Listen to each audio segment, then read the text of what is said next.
વડાપ્રધાન નરેન્દ્ર મોદીની અપીલ બાદ ગુજરાત રાજ્યના ડેપ્યુટી સીએમ હર્ષ સંઘવી જે છે તેમણે પણ મોટો અને મહત્વનો નિર્ણય લીધો છે। ડેપ્યુટી સીએમ હર્ષ સંઘવીએ પોતાનો અમેરિકાનો પ્રવાસ રદ કર્યો છે, કારણ કે વડાપ્રધાન નરેન્દ્ર મોદીએ અપીલ કરી હતી કે 1 વર્ષ સુધી વિદેશ પ્રવાસ ટાળવા માટેની અપીલ કરી હતી। દેશની આર્થિક આત્મરક્ષા માટે કરકસર અને ઈંધણ બચાવવાનો સંકેત આપવામાં આવ્યો। વડાપ્રધાન મોદીની અપીલના બીજા જ દિવસે હર્ષ સંઘવીએ મોટો નિર્ણય લીધો છે।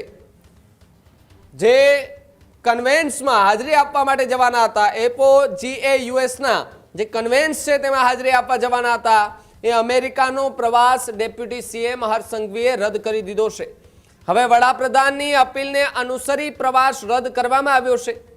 હર્ષ સંઘવીએ ગુજરાતના નાગરિકોને પણ પીએમની વાતને સહયોગ આપવા માટેની અપીલ કરી છે। દેશ હિત માટે સૌએ કરકસર કરવાની જરૂર છે તેવી વાત હર્ષ સંઘવીએ કરી છે, જ્યારે ગુજરાતના નાગરિકોને પણ સહયોગ આપવા માટે અપીલ કરતા જે ડેપ્યુટી સીએમ હર્ષ સંઘવી છે તે જોવા મળી રહ્યા છે। હજુ સુધી તમે અમારી ચેનલને સબસ્ક્રાઇબ નથી કરી તો અત્યારે જ ન્યૂઝરૂમ ગુજરાતને સબસ્ક્રાઇબ કરો, ફેસબુક અને ઇન્સ્ટાગ્રામ પર ફોલો કરો।